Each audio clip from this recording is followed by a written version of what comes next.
शास्त्रों पुराणों में बताया गया है कि मनुष्य धरती पर रहकर जो भी अच्छे या बुरे कर्म करते हैं उन सभी कर्मों का लेखा जोखा मृत्यु के बाद होता है और उसके अनुसार सजा और पुनर्जन्म मिलता है।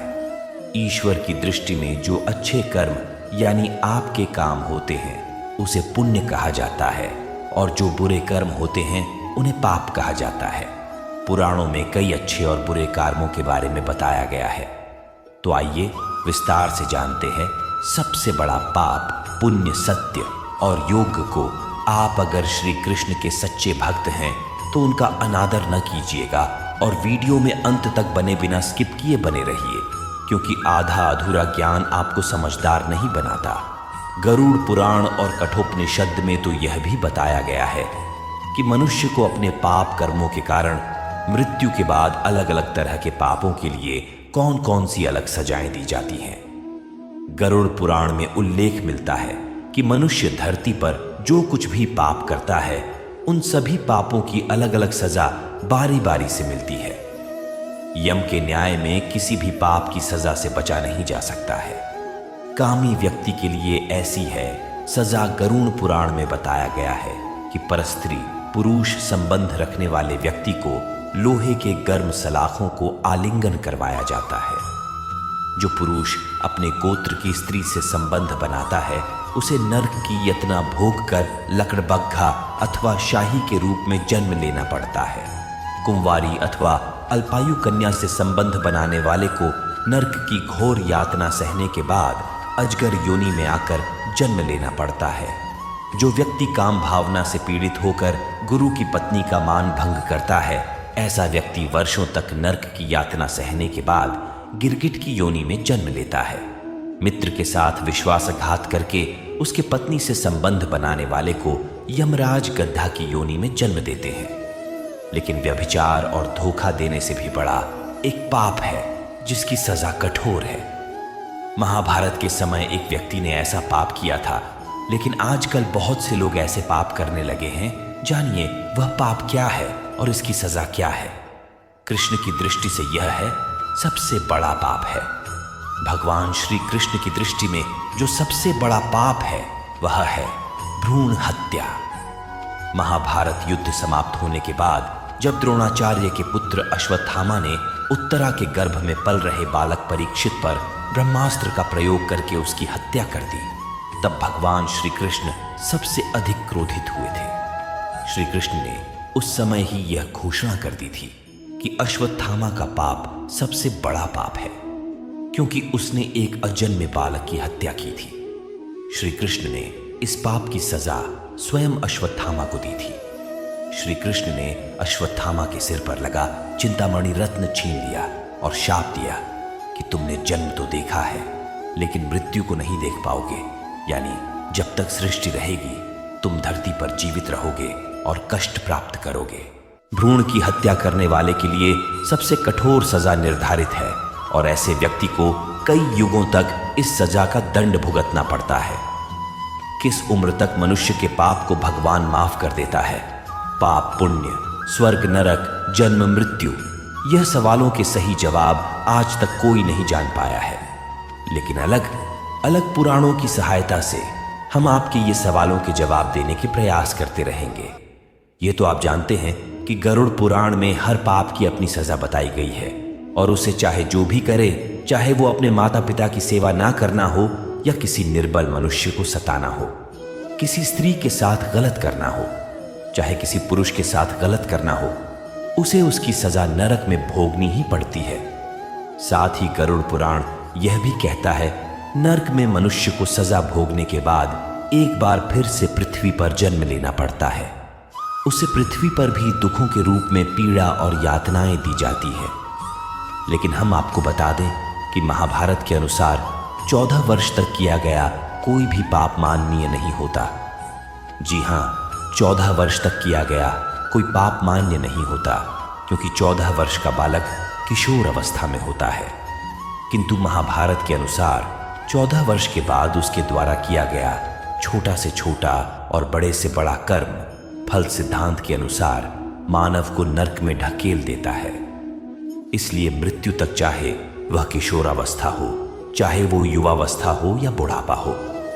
यह सोचिए कि आपको क्या और कैसे कर्म करने हैं, लेकिन यह मत सोचिए कि आपको बुरे कर्म करने हैं, क्योंकि बुरा सोचना भी एक पाप है। क्योंकि कहते भी हैं कि बुरा रंग का बुरा नतीजा सबसे बड़ा पुण्य क्या है। दोस्तों, विस्तार से जानने के लिए हमारे साथ बने रहिए, आशा करते हैं ये जानकारी आपके लिए बहुत ही महत्वपूर्ण होने वाले हैं। अगर आप वास्तव में अपना जीवन को सफल बनाना चाहते हैं तो कुछ ऐसे जानकारी होते हैं जहां अधिकांश लोगों को पता नहीं है।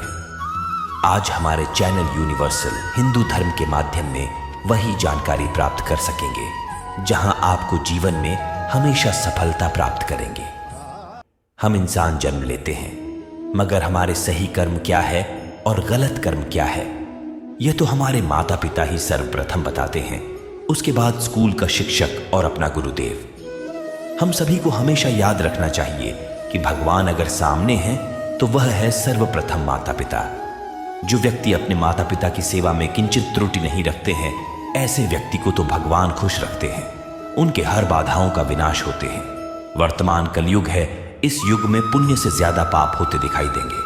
आप यदि पुण्य कर्म करने भी चाहेंगे तो बहुत बाधाएं आएंगे आपके सामने, जहां पाप करने में मजबूर कर देते हैं। आज के दौर में जिस प्रकार जिस परिस्थिति में मनुष्य गुजर रहे हैं, पुण्य करना इतना आसान नहीं है।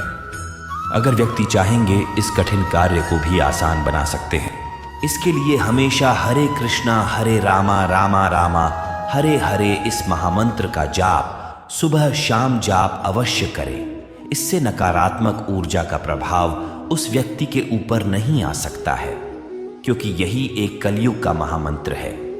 इस युग में यदि कोई व्यक्ति हमेशा पाप से दूर रहना चाहते हैं तो यह मंत्र उनके लिए बहुत ही फायदेमंद है। दोस्तों, आज के दौर में आप जरूर देखे होंगे, लोग रिश्वत खाते हैं, लोग बलात्कार करते हैं, नशा करके बहुत लोगों के ऊपर अत्याचार करते हैं। जो यह सब कुकर्म कर रहे हैं, क्या उनका बुद्धि नहीं है? क्या उन्हें पता नहीं है कि यह वह सब पाप कर रहे हैं? सब कुछ देखते हुए जानते हुए भी ये लोग क्यों कर रहे हैं पाप? क्योंकि इस कलयुग में आपको पाप करने में उत्साहित करते हैं और आपको ऐसे लालच में डुबो देंगे जहां आप आकर्षित होंगे पाप करने में। इसलिए व्यक्तित्व जीवन में अगर आप सफल बनाना चाहते हैं तो सुबह शाम हरि नाम जाप अवश्य करें। इससे आपके जीवन में बहुत सुख प्राप्त होंगे। धर्म के अनुसार सबसे बड़ा पुण्य है, भगवद गीता में बताए गए 3 प्रकार के कर्मों को करने से मिलता है पुण्य। दैनिक कर्म, जो हम रोजमर्रा के जीवन में करते हैं। नैमित्तिक कर्म, जो हम नियमित अंतरालों में करते हैं, जैसे यज्ञ, पूजा, सदाचार आदि काम्य कर्म, जो हम अपनी इच्छा के अनुसार करते हैं, जैसे धन कमाना, स्वार्थपरता, लोभ आदि। धर्म के अनुसार दैनिक और नैमित्तिक कर्म करने से संपूर्ण पुण्य प्राप्त होता है, जो समाज के लिए भलाई के रूप में उपयोगी होता है। इसके अलावा निष्काम कर्म भी सबसे बड़ा पुण्य माना जाता है, जो आपके स्वयं के लिए नहीं बल्कि दूसरों के लिए किया जाता है। धर्म के अनुसार सबसे बड़ा पुण्य उस क्रिया या आचरण से होता है जो समाज के लाभ के लिए किया जाता है, जैसे कि गरीबों या बेसहारा लोगों की सहायता करना, जीवन बचाना, स्वच्छता बढ़ाना और विश्वास की रक्षा करना। धर्मों के अनुसार सबसे बड़ा पुण्य भी उस कार्य से होता है जो ईश्वर को प्रसन्न करता है या उससे निकटता बढ़ाता है, जैसे कि पूजा, ध्यान, दान, यज्ञ और अन्य धार्मिक क्रियाएं। विभिन्न धर्मों में इन दोनों प्रकार के पुण्य के महत्व को अलग अलग रूप से व्याख्या किया जाता है।